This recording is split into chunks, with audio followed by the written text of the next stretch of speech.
This morning on DC News Now, riders react to possible budget cuts. Why officials say the circulator bus may be on the chopping block. And Maryland lawmakers asking the feds to foot the bill in the Key Bridge cleanup. The state's plan to pay for the rebuild coming up. Plus, the district's celebration of cherry blossoms is going out with a bang. What you need to know before the Cherry Blossom Parade kicks off in just a few hours. You're watching the station covering all of the DMV. This is DC News Now. Good morning, everyone. Thanks so much for joining us on DC News Now. I'm Haley Milon. We're taking a look outside. We'll get to your top stories in just a few minutes, but look at this shaky video of Reagan Airport. Brittany, what is going on outside? It's a hairspray day, is it not? Yes, a very bad hair day. So spray your hair. You are going to need it because we are going to be dealing with gusty conditions through much of your day today. The good news is if you have any Saturday night plans, that's when we start to see those winds begin to die down. So just an hour ago, we saw those winds gusting upwards to 20 miles per hour here in the nation's capital. Now we went up to 30 miles per hour in DC. 32 is the current wind gust there in Hagerstown. 41 currently in Martinsburg, West Virginia. In fact, Reagan National this morning recorded their highest gusts so far today at 45 miles per hour. Dulles came in at 40 miles per hour, and they both recorded that right around 4 a.m. this morning. So yes, those winds have been howling for quite some time. In fact, the National Weather Service has issued wind advisories for much of the DMV. That's this tannish color. If you are in this advisory area, we can see those winds gusting upwards to about 40 to 45 miles per hour. Higher elevations, we could see those winds gusting upwards to about 50 miles per hour. But then further south, the locations not in the wind advisory area, you could see your winds gusting upwards to about 20 to 30 miles per hour. So keep it here. We'll break down that full forecast for you and what to expect heading into the rest of your weekend coming up. Brittany, thank you. In the district, DC's circulator bus is on the chopping block. Mayor Muriel Bowser is proposing to cut the program in her latest budget proposal.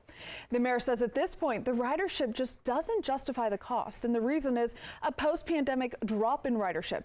Data show ridership steadily increasing since 2021, but nearly 2 million riders last year is far below 2019 when nearly 6 million people used the service. The circulator, which operates 6 routes, runs every 10 minutes for just $1 a ride. Public transportation is essential for our city. Not a lot of people drive. It's not rebounding. The ridership doesn't justify the cost. The decision is still up in the air as the council works through the budget proposal. Right now, DDOT says it's working with WMATA to see how the E-Metro bus can support these routes and ensure people can still get where they need to go. Well, the mother of one of the 6 victims in Wednesday's deadly shooting in Northeast DC spoke to DC News Now. Her 30-year-old daughter was shot twice. Our Leonard N. Fleming has an update.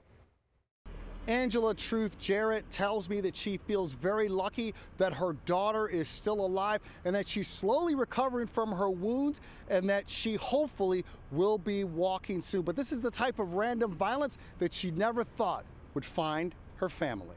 She's alive and she's speaking and she's cool.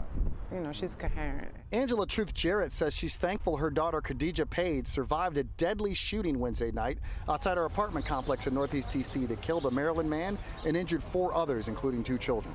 Jarrett struggled for words and how this has affected her and Khadijah's 2 boys. I don't know how to verbalize how this is because I'm still trying to process it. I'm still in the thought, like, how did this happen to my family or my child? Jarrett says doctors aren't saying much yet. We don't know how long she'll be here, when she'll go home. Jarrett calls the violence in the district jarring. You don't want to become numb to it, but I guess we have.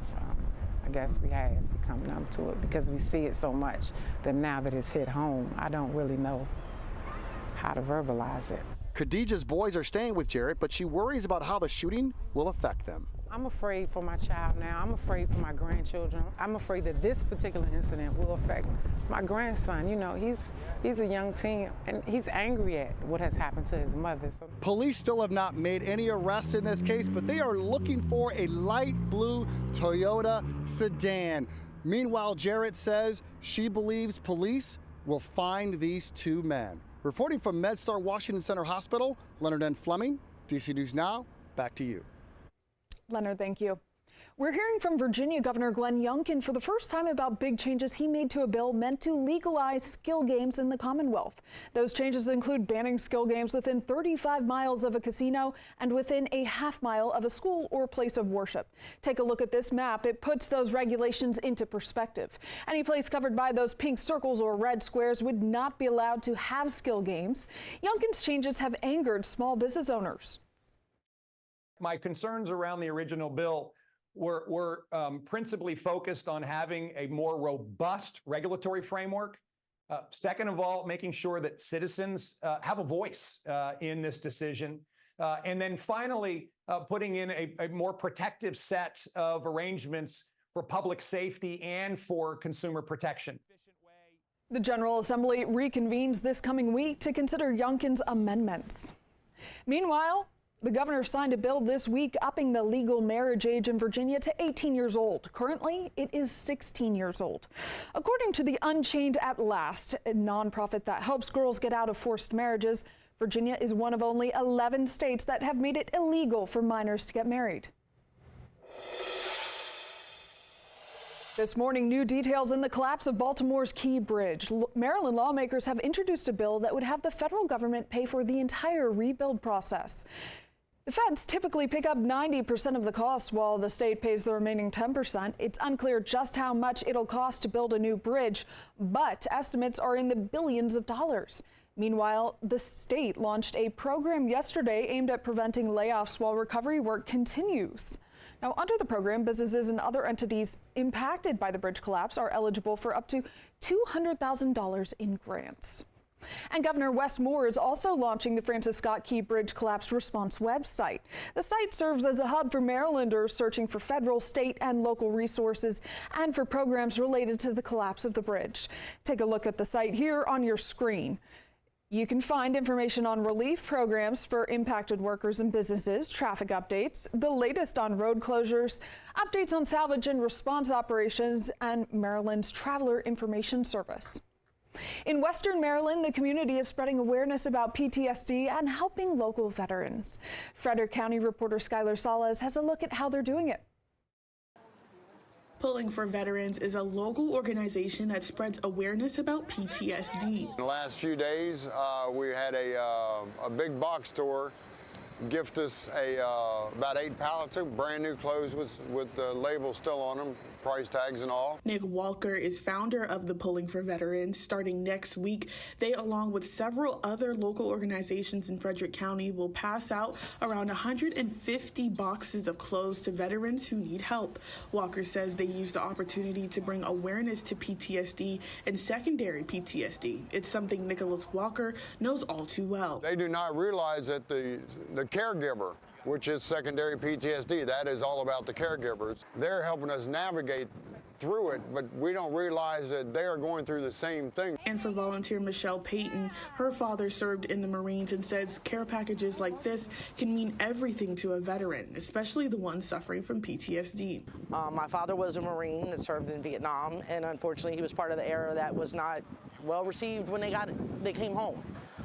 He never would speak of his service or anything from his experience with PTSD and his trauma. The clothing care packages will start being distributed across the DMV starting next week. Reporting in Frederick County, Maryland, Skylar Salas for DC News Now. Thank you, Skylar. D.C. will be celebrating Emancipation Day tomorrow in a big way. Emancipation Day commemorates the freeing of 3,100 people from slavery in the district. D.C.'s official Emancipation Day is observed on April 16th, but the celebration is getting underway tomorrow at 2 p.m. in Freedom Plaza. It'll begin with a parade followed by a concert at 3 featuring artists like Grammy-nominated Genuine and Kelly Price. And then at 8:30, things are going to cap off with a bang, a fireworks show. More information is available at dcemancipation.com. The National Cherry Blossom Festival is ending this weekend. It's all closing out with the annual parade. The parade starts today at 10 a.m. on Constitution Avenue in Northwest. It'll feature performers like the Sugar Hill Gang, the National Children's Chorus, and the Funky Bunch. Special guests are flying in from the most magical place on earth. That's Mickey and Minnie Mouse, as well as Princess Tiana. They will all be there. And the big event also means several traffic changes today to look out for. Road closures and emergency no parking will be in effect until 4 p.m. Independence Avenue Southwest, Constitution Ave Northwest, and Pennsylvania Ave Northwest will all be the most impacted. Make sure you check out the DC Police website for the most updated list of closures and pay close attention to those road signs.